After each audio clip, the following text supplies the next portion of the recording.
On Lothal, under a pale sky thick with smoke, Darth Vader watched the production lines of the new Imperial factories. The planet, though far from the major centers of the galaxy, had been chosen as a strategic base for weapons manufacturing, kyber crystal refining, and technological development for warfare. The dry ground, marked by metal structures and command posts, exuded the weight of an oppressive presence. But there was something beyond the machinery, beyond the tyranny. Vader felt a calling. The Force whispered beneath the surface of that planet, like an ancient scar still bleeding. Something there awakened his dormant senses. A deep, primitive, almost forgotten presence. Guided more by instinct than reason, he moved away from the installations and walked toward an isolated region where time seemed to stand still. Ancient rocks surrounded a narrow plateau, and in the center, as if buried in the very soul of the planet, stood the Jedi Temple of Lothal. The building seemed to resist time and destruction, as if protected by an invisible force. When he touched the stone, he felt the vibration of the Force pulsing. Memories lived there, and before he could hesitate, the doors opened by themselves. The temple accepted his presence, not as an Inquisitor or Sith Lord, but as the Jedi he once was. As he entered, the world around him disappeared. Darkness took over, not as an absence of light, but as the density of the past. Visions surrounded him like ghosts. Padme crying, Obi-Wan screaming his name as he fell on Mustafar, and the children, the young Jedi he had slaughtered. "Traitor," Ahsoka whispered, her eyes filled with pain. "Liar," said his mother Shmi, her voice fragile and firm. "You destroyed us," echoed Windu, his face covered in blood. Each figure was a judgment, each word a blow to the soul. And there, on his knees, Vader, not the Lord, but the man behind the mask, begged for forgiveness. The visions did not cease. They showed the future he had created. Ravaged planets, children without parents, galaxies under the rule of fear. His image as the monster who extinguished the light of the Republic was projected before billions. And he, plunged into despair, screamed to himself. No armor protected him there. No power of the Empire could silence the truth. Crying as he hadn't since his youth, he realized that his fall had not been a mistake. It had been a choice. And the consequences echoed like eternal thunder. But then, a new light appeared. In the center of the temple, a circle of energy activated. Ancient symbols swirled, revealing a door between worlds. The world between worlds opened before him. Vader rose slowly, absorbing the magnitude of what he was seeing. A plane beyond time, where all possibilities intertwined. Paths to the past, to the future. Portals floated like mirrors in constant motion. And for a moment, he understood the purpose of the temple. Not to punish him, but to give him the choice to try to make amends. As he reached out, he felt that the Force did not reject him. It guided him. Inside one of the portals, he glimpsed himself as a young man, full of hope, walking through the corridors of the Jedi Temple before the war. It was his former self, before the betrayal, before the armor. That image filled him with awe and longing. Perhaps if he could reach him, he could prevent him from making the same mistakes. Perhaps the future was not yet completely written. Without hesitation, he stepped through the portal, crossing the boundary of time. His body was consumed by light. The sensation was one of falling and rising at the same time. The pain disappeared, and in its place, a strange lightness took over. When he opened his eyes, the deafening sound of Coruscant surrounded him.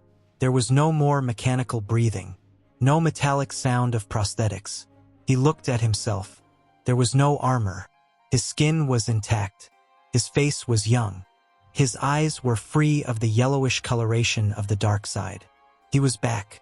The Force had rebuilt him as he was before Mustafar, and his heart raced with a mixture of fear and ecstasy. He wore only dark robes, his face hidden by a hood. He was confused, but the city around him was unmistakable. Coruscant, alive, bustling, full of diplomats, citizens, Jedi, commerce, music, a haven of peace before the storm. His hands trembled. He walked the streets like a ghost returning from his own grave. The same alleys, the same Senate halls, the same temples in the distance. He was truly in the past, in the midst of the Republic before the war. Everything was real.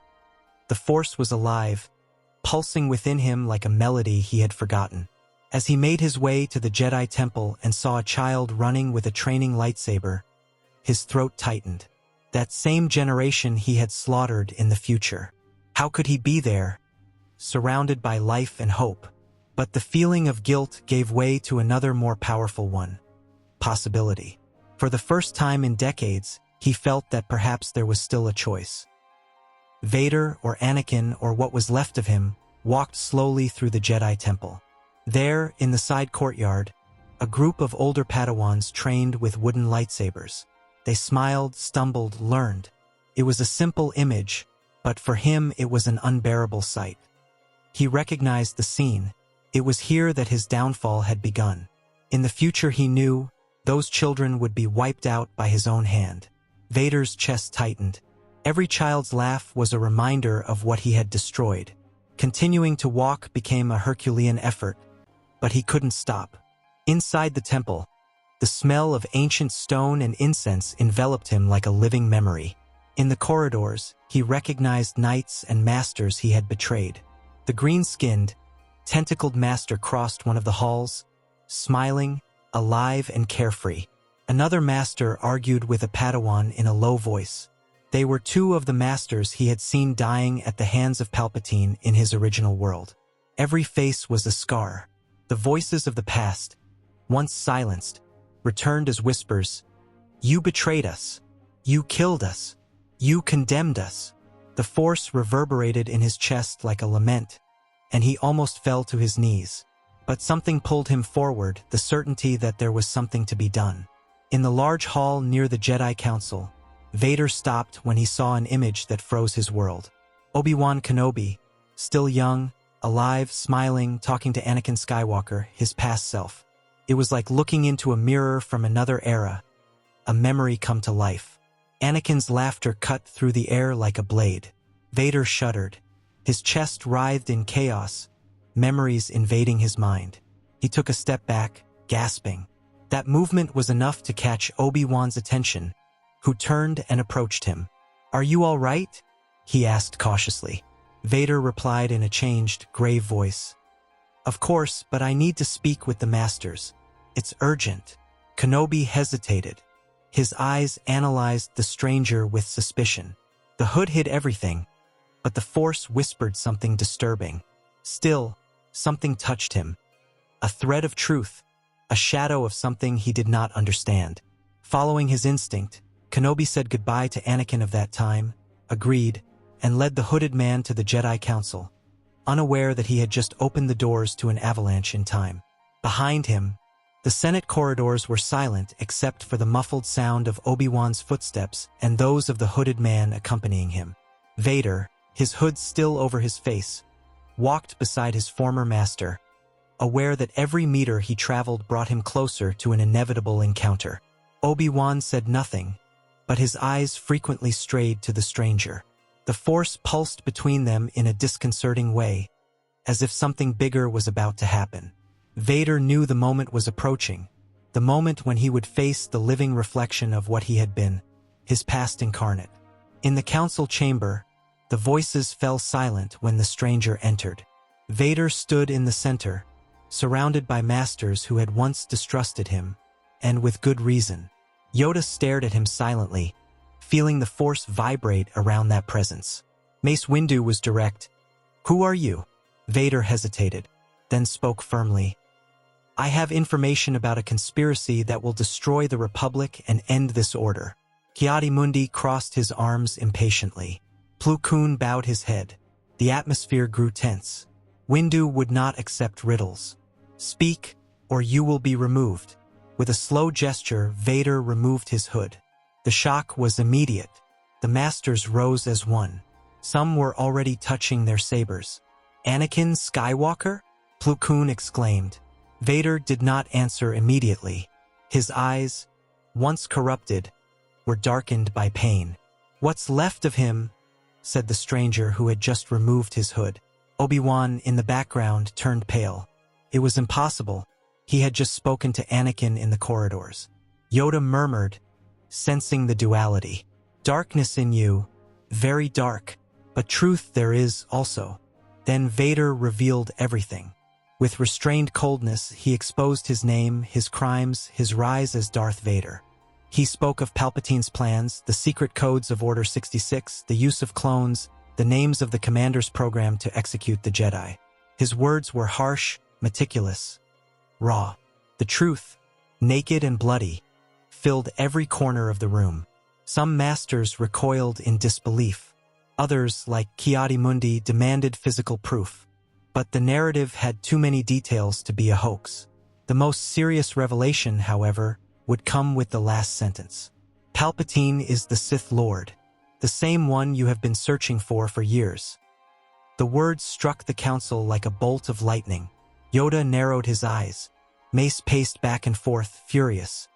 If it is true, why now? Why alone? Vader did not answer right away. His gaze seemed to pierce through time. Then, in a deep voice, he replied, "Because I failed. And now, perhaps I can prevent the same thing from happening." The silence that followed was almost unbearable. Everyone there understood that, if it were true, the future of the galaxy depended on that decision. Windu exchanged glances with Yoda. The Force warned them that something monumental was at stake, but also that they were facing an unstable, dangerous, unpredictable being. The council was divided. Some demanded that the intruder be arrested. Others asked to investigate what he said. Vader, for his part, did not beg. He simply offered a chance. "Let me stop him. Let me save what can still be saved." Kenobi couldn't take his eyes off him. He recognized the pain in that man. While the masters talked, Anakin was given time to learn all the details, and so he was called forward. There he stood, Anakin Skywalker, young, confident, standing tall with a fearless gleam in his eyes. When Vader's gaze met that of his summer self, time seemed to freeze. They stared at each other as if something in the Force was twisting. Anakin felt a chill. Before the atmosphere could grow even heavier, Padme Amidala appeared, crossing the steps of the East Wing, calling for Anakin. Vader froze. It was her, alive, radiant, with the same voice he had heard in his last moments as Anakin. His body reacted before his mind could even process it. His gaze fixed, his hands trembling, his breath held. Padme stopped when she saw him. She was completely puzzled, staring at the stranger. Vader shook his head, but his eyes, moist, betrayed him. Padme was very confused to see two Anakins, but she clearly felt that one of them exuded an energy completely different from her Anakin, even though he looked like him. It took hours and hours of conversation for everyone to begin to understand each other. The council members decided to act and decreed that no one else should see the second Anakin, but that he could move about as long as he was accompanied by his familiar self. In the days that followed, Vader approached his younger self. He tried, with cryptic words, to warn him about the danger of trusting Palpatine too much. He spoke of slow falls, of sweet promises that hid chains. But Anakin, as expected, reacted with disdain. "You talk like a wounded old man. I'm not that weak." Vader just smiled without irony. "I didn't think you were either." At times they argued fiercely, especially when one was caught looking longingly at Padme and provoked the other. Anakin's anger grew, as if that figure was an affront to his strength. The clash between past and future became inevitable. The impulsiveness, the pride, the thirst for recognition. It was all still there. Every attempt at rapprochement ended in friction. "You don't know anything about me," Anakin said during one of their conversations. "If you did, you wouldn't talk with such superiority." Vader sighed. "I know everything, including the nights you wake up in a cold sweat, dreaming of her dying in your arms." Anakin paled but did not respond. It was clear that the visions were already haunting him. Obi-Wan was conflicted. There was loyalty to the Anakin he knew, but there was also something about the stranger. A genuine pain, a bitter wisdom that seemed impossible to fake. On a quiet night at the Jedi Temple, Kenobi watched the two Anakins without them knowing. One was restless, pacing in circles. The other sat silently, staring at the sky. Both carried the same weight, but dealt with it in opposite ways. It was like seeing two ends of the same thread, about to twist together until they snapped. The tension grew as the days passed. Vader's presence began to arouse suspicion. Rumors spread among the Jedi. There is something dark about that stranger. He knows too much. The balance wavered. Yoda withdrew into deep meditation. Mace Windu was already preparing a containment plan. And Anakin, unsettled by his visions, by the approach of that man, and by Padmé's reaction, began to take dangerous actions. Tension hung in the air like dust in suspension when the Jedi Council, after long deliberations, decided to act. Vader's words, laden with details, dates, names, had shaken the firmest certainties. Yoda, Mace Windu, and 3 other masters, along with the 2 versions of Anakin Skywalker, walked to the Chancellor's private chambers in the Senate with the solemnity of those marching to their fate. Palpatine greeted them with a cold smile, feigning surprise. But within seconds, the masks fell. When Mace stated, "We are here to question your loyalty to the Republic," the shadow that lived behind that political face emerged, furious. The Sith Lord revealed himself with ferocity. The battle that followed was brutal. This time, the Jedi were prepared. Their lightsabers lit up at the same time, crossing with the lightning bolts of the dark side of the Force. Mace Windu, with his relentless technique, led the attack, dodging blows and opening gaps. 2 other masters tried to surround the enemy, while Yoda, from afar, balanced the tension of the Force in the environment and attacked in ways the Chancellor could not predict. Palpatine, even cornered, fought with frightening fury and precision, spinning, jumping, and projecting impossible attacks. But the masters were united, and for a moment, it seemed that victory was possible. Obi-Wan, who was in charge of covering and protecting the masters from the Sith's lightning bolts, pressed his lightsaber against the Sith's throat, victory within reach, until the door opened. Anakin Skywalker had arrived, mad, almost as if summoned by urgency and manipulation. Palpatine, his voice breaking, cried out for help. "They're going to kill me," he shouted, like a helpless old man. Anakin did not hesitate and attacked Obi-Wan, who dodged, but this allowed Palpatine to kill the other 2 masters and continue the fight against Yoda, Obi-Wan, and Mace Windu. Mace looked at him, asking for trust. But before any decision could be made, another figure appeared. Looking exactly like Anakin, Vader stepped out of the shadows and intervened. He stood between the young Anakin and the Chancellor, extending his hand. "If you make this decision, everything will be lost, including her." His voice was deep, full of memories. The young Anakin turned pale. The internal conflict exploded, and then the lightsabers crossed. The duel between the 2 Anakins was devastatingly intense. The younger fought with brute strength, speed, and emotion. The older, like Vader, fought with surgical precision, absolute control of the Force, and a lightsaber that seemed to predict his enemy's movements. Objects thrown by the Force forced the 2 to keep moving constantly. Shards rose from the floor. The fight raged through rooms, columns collapsed, windows shattered from the shock waves. Time seemed suspended. Each blow was an unspoken cry, each defense a plea for forgiveness. 2 men, the same man, facing each other for the soul of the galaxy. While the Anakins destroyed each other in combat, the Jedi took advantage of the distraction. Yoda concentrated his power and, with a leap, disarmed Palpatine, using the Force itself against him. The Sith, tired and weakened by the fight and the truths exposed, fell to his knees. Lightning bolts shot from his fingers, but they were absorbed and redirected. In a final explosion of light and shadow, he was restrained, and energy handcuffs were placed on his wrists. The same happened to the 2 Anakins, who were immobilized by Obi-Wan and Mace while Yoda kept Palpatine under control. The greatest manipulator in galactic history had been defeated, not by brute force, but by truth and the unlikely union of his former pawns. With the Emperor imprisoned, the Separatists' command network began to be dismantled. The divided council now had to decide what to do with the two Anakins. The young man, defeated in the confrontation, was furious, confused, humiliated. The old man, victorious but tainted by future crimes, remained silent. The two were in separate energy fields, sealed in neighboring rooms. "Much to learn both have," said Yoda before leaving. The masters were stunned. Mace Windu suggested a trial. Ki-Adi-Mundi spoke of perpetual isolation. Plo Koon in seclusion to study the Force. There was no consensus.